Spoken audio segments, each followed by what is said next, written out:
Assalamualaikum warahmatullahi wabarakatuh. Balik lagi sama gue di channel review apa aja. Kali ini gue mau membandingkan dua buah kamera prosumer dari merek yang sama, yaitu mereknya Sony.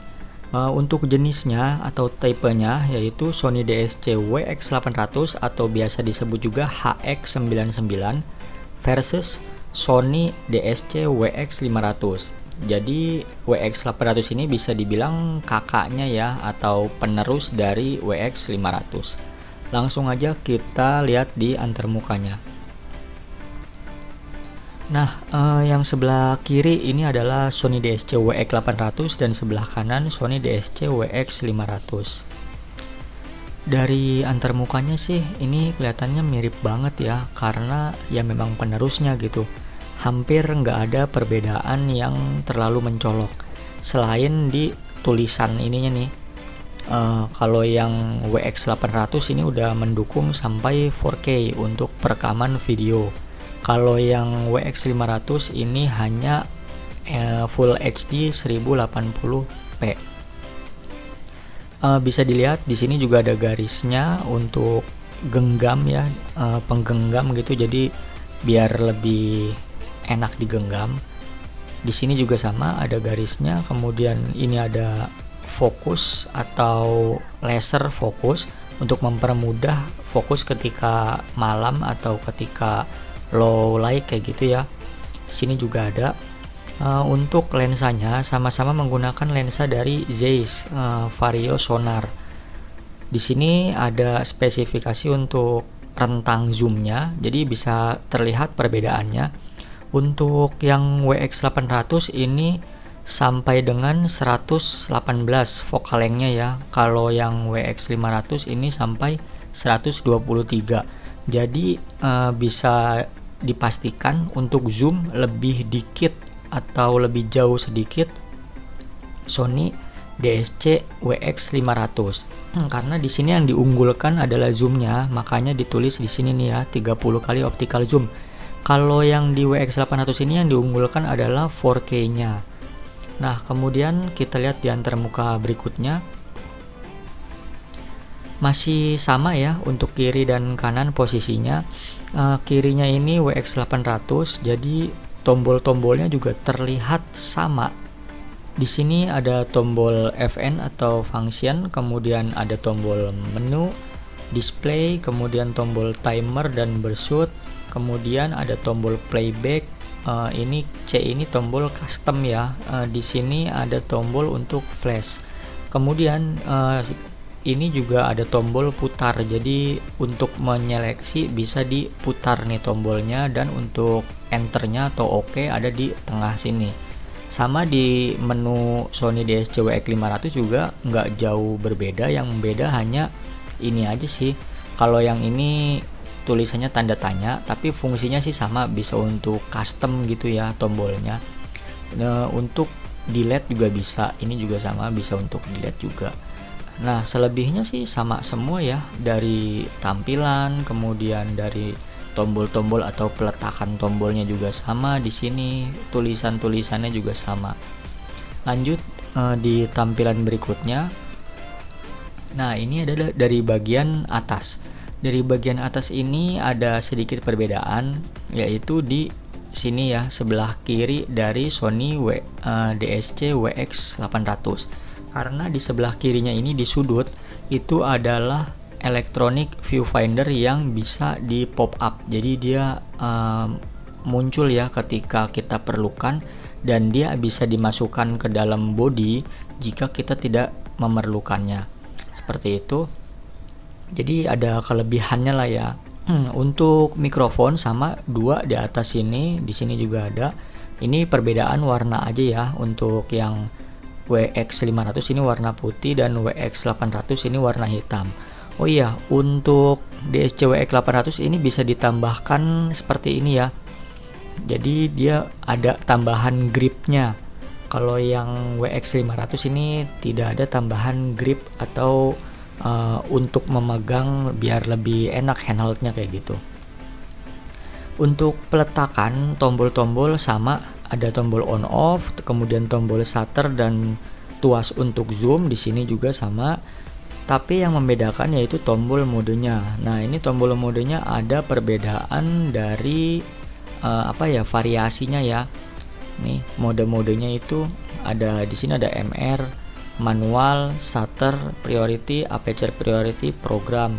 Nah, kalau di sini ini manual, shutter, aperture, program, ada autonya di sini, ada scan, di sini juga ada scan dan ada penambahan untuk setting video ya.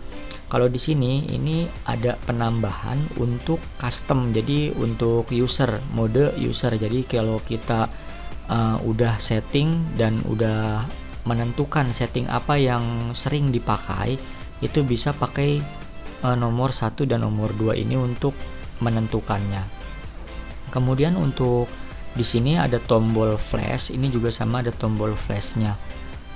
Lanjut ke antarmuka berikutnya, yaitu di sini bisa kita lihat kenapa gua tampilkan gambar yang berbeda, nggak sama-sama kedua-duanya dengan layar yang lipat.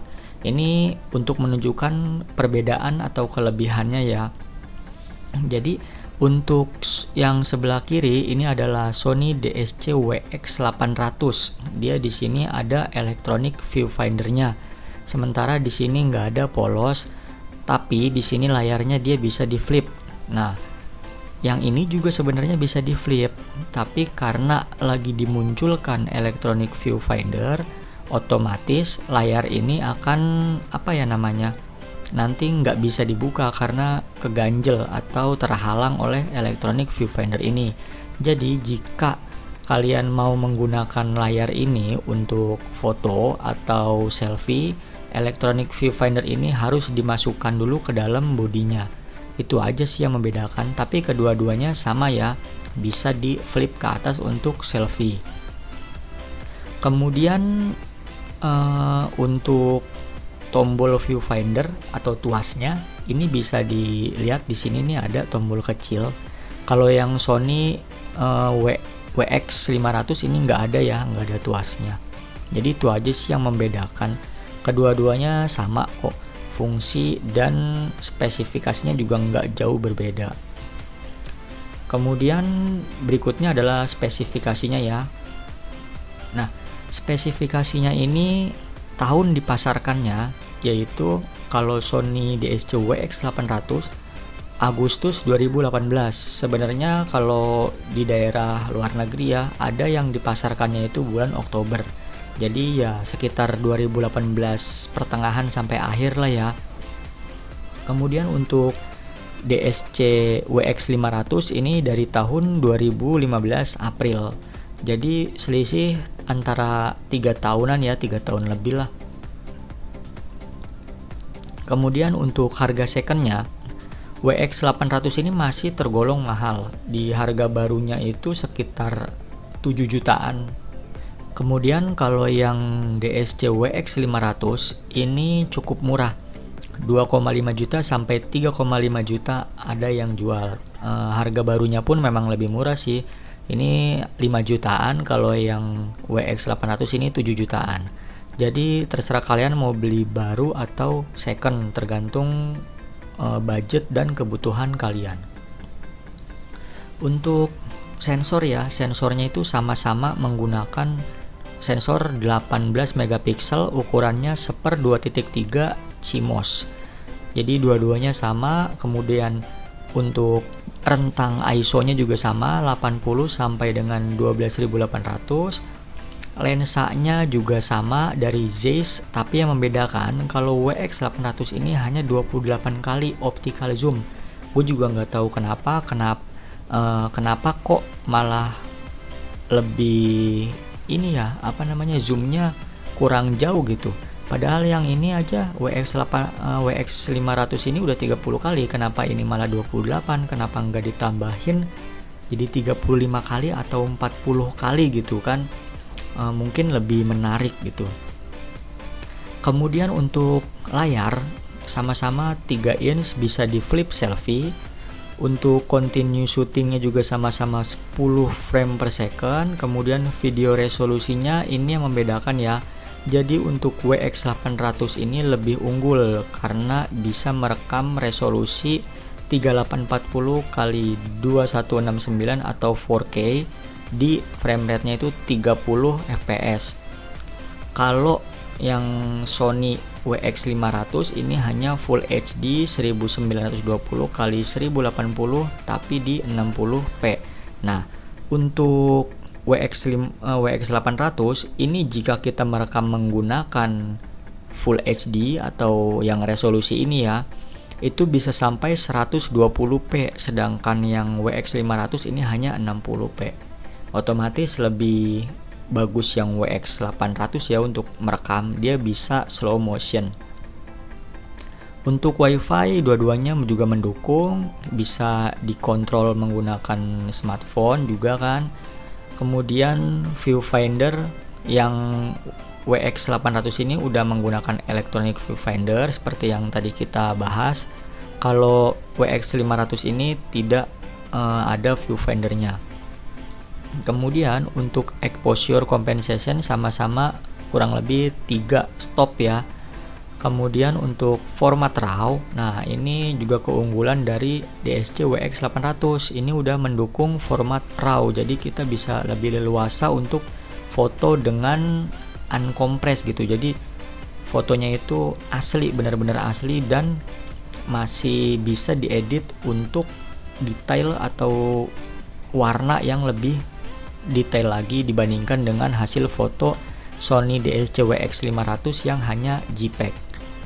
Untuk manual fokus, keduanya sebenarnya sih nggak bisa ya untuk manual fokus atau nggak ada tombol untuk setting manual fokus.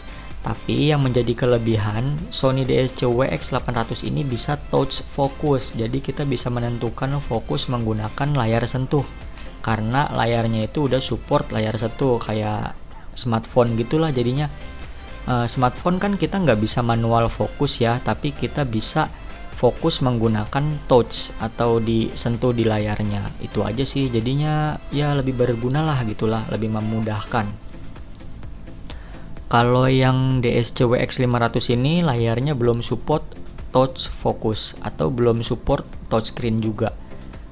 Kemudian untuk yang terakhir adalah shutter speednya. Nah, shutter speednya ini keduanya sama-sama di rentang 1/2000 sampai dengan 30 detik. Jadi dia udah lumayan bagus ya, udah bisa foto action atau yang bergerak cepat karena ini udah 1/2000. Kemudian bisa untuk foto Milky Way juga atau bulb sih belum bisa ya, cuman ini udah cukup lama kok, 30 detik ini udah bisa untuk light painting, kemudian untuk lake trail, kemudian untuk Milky Way juga udah bisa, tergantung cuaca tapi ya.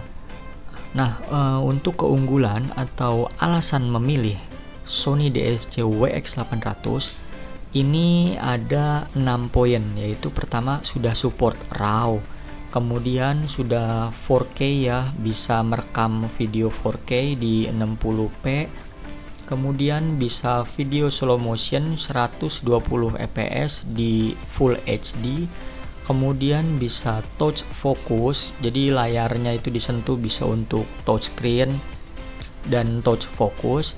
Kemudian ada electronic viewfinder, jadi ketika cuaca terik, silau kayak gitu, dan kita ketika ngelihat layar di kamera kita ini kurang jelas atau silau, kita bisa menggunakan viewfinder. Kemudian ada eye autofocus atau autofocusnya itu otomatis ke mata, jadi udah canggih lah kayak gitu. Kalau yang WX500 itu kan masih fokusnya ke muka aja gitu ya, kalau ini udah ke mata, jadi nggak cuman muka yang fokus tapi langsung ke mata, jadinya lebih fokus lah, poinnya kayak gitu, lebih bagus. Kemudian untuk alasan memilih Sony DSC WX500 ini hanya 2 ya, yaitu zoomnya yang 30 kali ya, selisih 2 kali zoom kalau menurut gue sih nggak terlalu berpengaruh ya. Kemudian harganya yang lebih murah, itu aja sih.